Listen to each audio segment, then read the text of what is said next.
There was a young man who came to the Prophet ﷺ complaining to the Messenger ﷺ. He said to him, Ya Rasulullah, my father takes my money. He always asks me for money.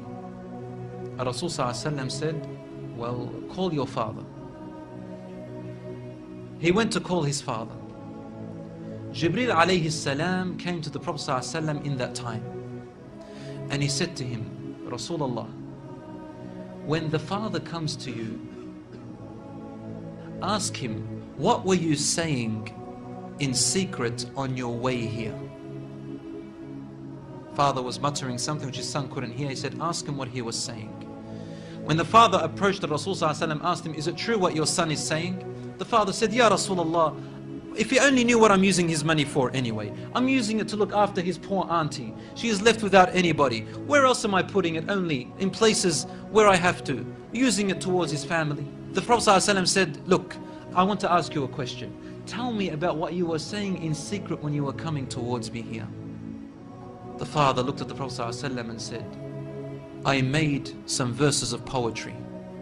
Rasul ﷺ said, please say them to me.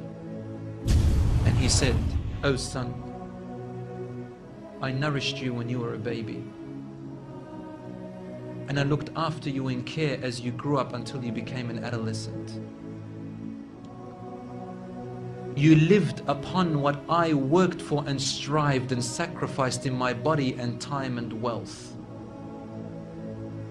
so that you may live healthy.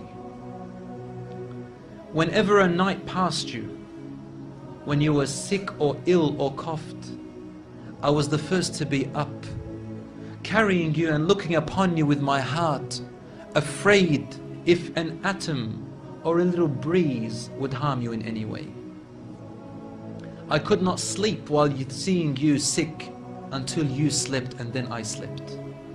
He said, when I used to see you sick, it was as if I was the one who was sick and ill, and so my eyes would always overwhelm with tears, but you never knew.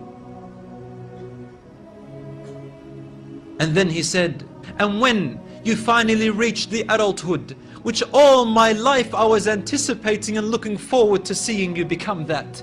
I mean, this is all he's doing, right? He's raising him, waiting for the day he's going to get married, the day when he will get his qualifications and finish, the day when he will get his skill, the day when he can stand on his feet, the day when he will rejoice, until you reach the day when I have all my life anticipated in my heart to see you reach and rejoice.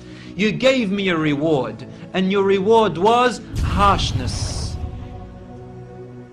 and frowniness and mistreatment, as if I am the one who owes you and you owe me nothing. The way you treated me is like what a neighbor would treat his neighbor. I wish that you even gave me that. Al-Rasul ﷺ, he looked up at the father, and the father looked at him, and the Prophet ﷺ's beard was soaked with tears. From his emotion, Al-Rasul ﷺ grabbed the boy from his chest. He shook him and said to him, you and everything you own belongs to your father. This hadith is narrated in Ibn Majah. Today we see children taking their own parents to court because they took their house or their property. Allahu Akbar.